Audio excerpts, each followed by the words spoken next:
Oi gente, a paz de Jesus, tudo bem com vocês? Como é que vocês estão? Eu espero que todos vocês estejam bem, em nome do Senhor Jesus. Antes de começar a mensagem de hoje, eu quero pedir para você que não é inscrito, que você se inscreva neste canal. Se você gostar desse vídeo, já curte, comenta, compartilha, envia esse vídeo para os seus amigos, para os seus familiares, seja um propagador do Evangelho e que através dessa atitude o Senhor venha te recompensar tremendamente em nome do Senhor Jesus. E se esse vídeo falar ao seu coração e se assim você desejar e sentir e quiser ofertar no nosso ministério, as nossas contas bancárias estão abaixo na descrição desse vídeo. Semeie na obra do Senhor Jesus e tenha certeza que Deus te recompensará tremendamente em nome de Jesus. Amém? Bom, gente, o Senhor ministrou uma palavra no meu coração e antes de começar o vídeo, eu quero ler um texto da palavra do Senhor que está lá em João, no capítulo 8, dos versículos 3 ao 11, e diz assim a palavra do Senhor. E os mestres da lei e os fariseus trouxeram a Jesus uma mulher surpreendida em adultério. Fizeram-na ficar em pé diante de todos e disseram a Jesus: Mestre, essa mulher foi surpreendida em ato de adultério. Na lei, Moisés nos ordena apedrejar tais mulheres. E o Senhor, o que diz? Eles estavam usando essa pergunta como armadilha, a fim de terem uma base para acusá-lo. Mas Jesus inclinou-se e começou a escrever no chão com o dedo. Visto que continuava a interrogá-lo, ele se levantou e lhe disse: Se alguém de vocês estiver sem pecado, seja o primeiro a atirar a pedra nela. Inclinou-se novamente e continuou escrevendo no chão. Os que o ouviram foram saindo, um de cada vez, começando pelos mais velhos. Jesus ficou só, com a mulher em pé diante dele. Então Jesus pôs-se em pé e perguntou-lhe: Mulher, onde estão teus acusadores? Ninguém a condenou? Ninguém, Senhor, disse ela. Declarou Jesus: Eu também não a condeno. Agora vá e abandone sua vida de pecado. Aleluia. Como vocês sabem, essa mensagem fala sobre a mulher que foi pega em adultério. E aí os fariseus e os homens da lei daquele tempo, do tempo de Jesus, tentaram encontrar, através dessa história, uma brecha para acusar a Jesus. Porque, como eles mesmos disseram, na lei de Moisés, qualquer mulher que fosse pega em adultério deveria ser apedrejada. Qualquer pessoa que estivesse vivendo uma vida de adultério teria que ser apedrejada até a morte. E foi o que aconteceu justamente com essa mulher. E aí você vai ver Jesus dizendo a seguinte frase: se alguém não tem pecado, que atire a primeira pedra. Jesus não anulou o mandamento de Moisés. Jesus não disse que aquele mandamento estava errado. O que ele fez foi trazer um novo mandamento através dessa história, de que aquele que não tem pecado, que atire a primeira pedra. Eu sei que muitas pessoas podem pensar, mas então Jesus aboliu essa lei? Não, gente. A palavra mesmo diz que Jesus não veio abolir sequer um traço da lei, sequer um A ou uma vírgula. Mas a palavra também nos ensina que quando há mudança de sacerdote, há mudança de lei. A palavra diz que Jesus é segundo a ordem sacerdotal de Melquisedeque. Então Jesus era sacerdote. Então naquele momento Jesus estava assumindo o seu papel como sacerdote. Então se há mudança de sacerdócio, há mudança de lei. Não é anulada a lei que existia, a lei de Moisés. Porém uma nova lei estava em exercício. E Jesus usou dessa história para mostrar tal lei. Mas o foco dessa mensagem é que nós viemos entender do porquê que Jesus não condenou aquela mulher. Nós sabemos que naquele exato momento Jesus tinha capacidade de apedrejá-la, porque Jesus não tinha pecado. Mas Jesus, através dessa história, nos mostra que ele nunca veio para acusar, que ele nunca veio para apedrejar, que ele nunca veio para matar nenhum de nós. Muito pelo contrário, sua palavra diz que ele veio para dar vida e vida em abundância. Jesus nunca sequer, durante o seu ministério, exerceu o papel de acusador, daquele que iria apedrejar alguém. Mas durante o seu ministério, Jesus sempre se revelou como um Deus misericordioso, que sempre está disposto a perdoar as nossas falhas, os nossos erros, as nossas transgressões. Através da graça de Jesus, ele nos dá a certeza de que mediante o confessar dos nossos pecados, sempre encontraremos perdão nele, sempre encontraremos uma nova chance. E enquanto nós estivermos caminhando com Jesus, enquanto eu e você estivermos do lado de Jesus, sendo discípulos verdadeiros que seguem a palavra de Jesus, andando lado a lado com Jesus, sempre encontraremos alguém que irá nos defender mediante os nossos acusadores, como essa mulher passou por isso. Ela estava com Jesus ao seu lado e por isso não foi apedrejada.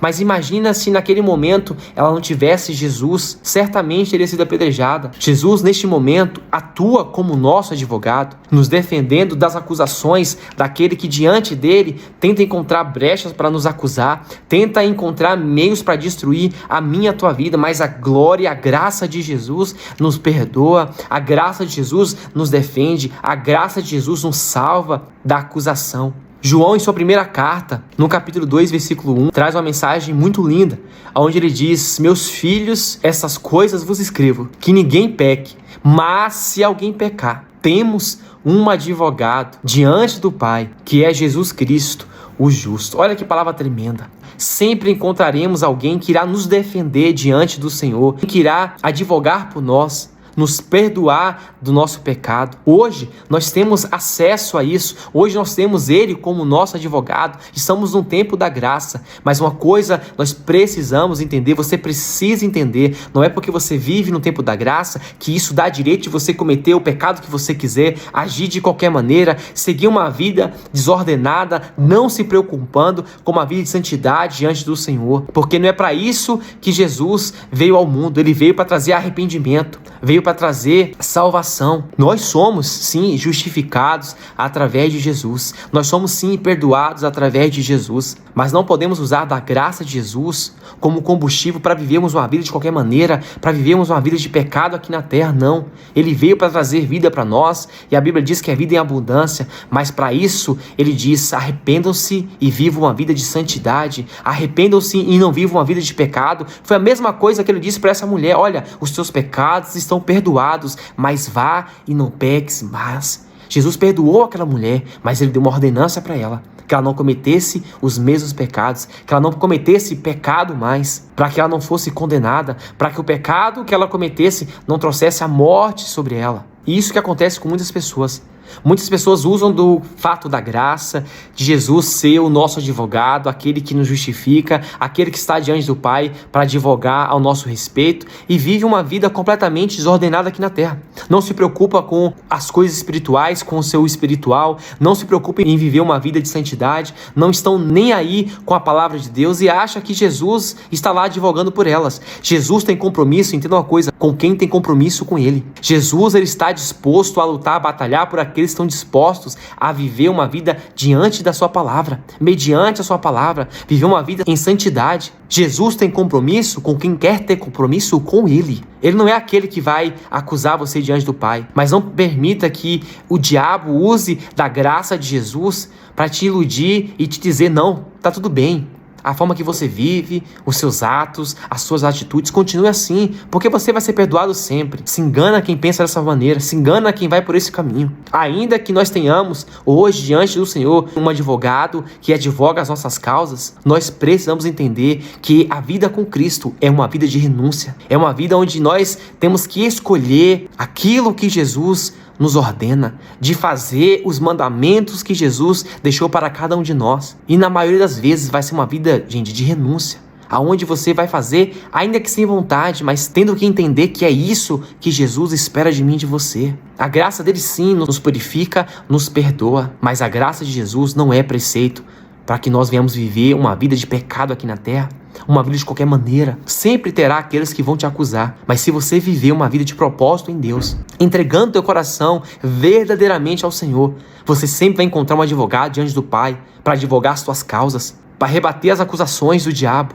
porque ele sim é o teu acusador e não o Senhor Jesus. Então usufrua da graça de Jesus da maneira correta, tendo uma vida de propósito em Deus, uma vida de santidade, tendo hoje o Espírito Santo para te orientar, para te conduzir no caminho da verdade, obedecendo a palavra dele, vivendo uma vida de obediência, de santificação. Eu tenho certeza que Deus sempre irá liberar perdão sobre a tua vida. Assim como Jesus disse para aquela mulher, ele disse para cada um de nós, constantemente, mediante nosso arrependimento, os seus pecados estão perdoados. Mas como nós lemos aqui o texto de 1 João, se vocês pecarem, que vocês não pequem, mas se pecar, vocês têm um advogado. Esse se de Jesus é uma possibilidade, porque ele sabe, na nossa fraqueza, na nossa vida humana, na natureza humana, que nós iríamos cometer pecados, erros, mas que isso não seja uma rotina, que isso não se torne rotina em nossas vidas, que a tua humanidade Não crie uma rotina de pecado sobre você. Não te leve por um caminho de transgressões constante, porque por mais que nós hoje vivamos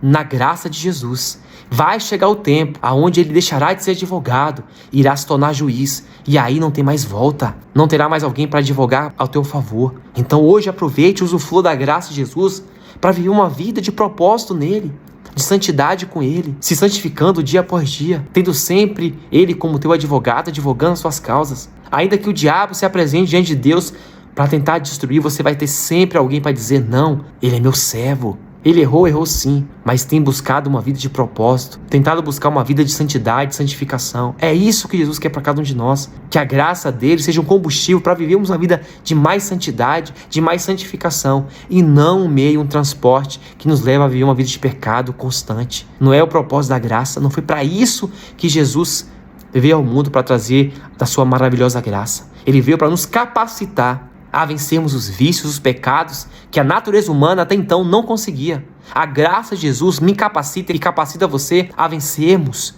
as batalhas que nós, antes da graça, não vencíamos. O homem antes da graça não conseguia vencer o pecado. Por isso que havia apenas um sacrifício para encobrir o pecado do homem, porque no tempo da lei o homem não conseguia vencer o pecado.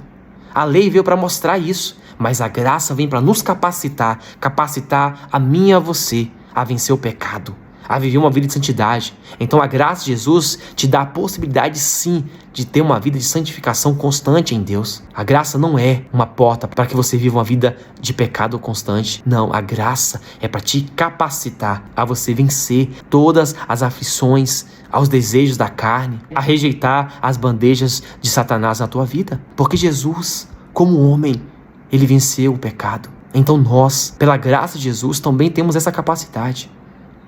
Ele nos perdoa hoje, mas para mim e para você ele diz a mesma coisa que ele disse para a mulher adúltera: vá e não peques mais. Os seus pecados estão perdoados, mas não use mais da graça como combustível para você continuar pecando. Jesus está voltando, ele já está às portas, meu querido. Não é tempo mais de brincarmos, não é tempo para vivermos uma vida fútil, uma vida cristã rasa, não. É tempo de vivermos uma profundidade do conhecimento de Jesus como nunca antes. Olha os sinais aí. Não é tempo de cedermos para o pecado, não. É tempo de alimentarmos nosso espírito e usufruir das coisas espirituais, daquilo que Jesus preparou e projetou para cada um de nós. É para isso que ele nos chamou, a mim e a você, a vivermos uma vida de santidade, a vivermos uma vida de propósito nele, tendo ele sempre como nosso advogado, lutando e batalhando a nosso favor, nos perdoando e nos purificando de toda mácula e pecado, e nos conduzindo à vida eterna. E a vida eterna está reservada para aqueles que rejeitam constantemente o pecado em suas vidas. Não que não pecam,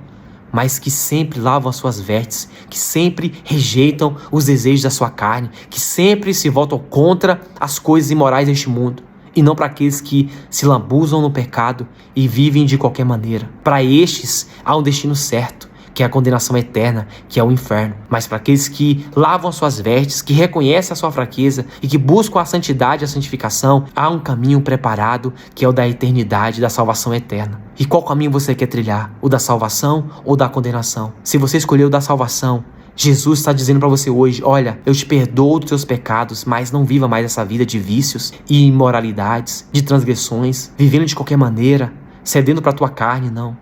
Você foi criado para viver coisas grandiosas aqui na terra através do Espírito Santo, através da graça de Jesus. Então usufrua da graça de Jesus para vencer todas as batalhas, todas as guerras que este mundo lançar sobre a tua vida. Eu tenho certeza, porque a palavra de Deus nos garante isso, que através do Espírito Santo venceremos todas elas, faríamos coisas grandiosas. É isso que Jesus disse na sua palavra, que nós faríamos obras maiores através do seu Espírito, da sua graça. E hoje ele diz para você: os teus pecados sim estão perdoados, mas não peques mais. Converta-se do teu caminho, arrependa-se do teu pecado e viva uma vida de santidade. Mergulhe na palavra de Deus, ore ao Senhor, busque se santificar, se consagrar, e eu tenho certeza que Deus vai mudar o quadro, a situação da tua vida, da tua casa, da tua família. As coisas vão fluir. Deus tem algo grandioso para você, mas as coisas grandiosas do Senhor são para aqueles que estão buscando uma vida segundo o Espírito e não segundo a carne. Aqueles que buscam uma vida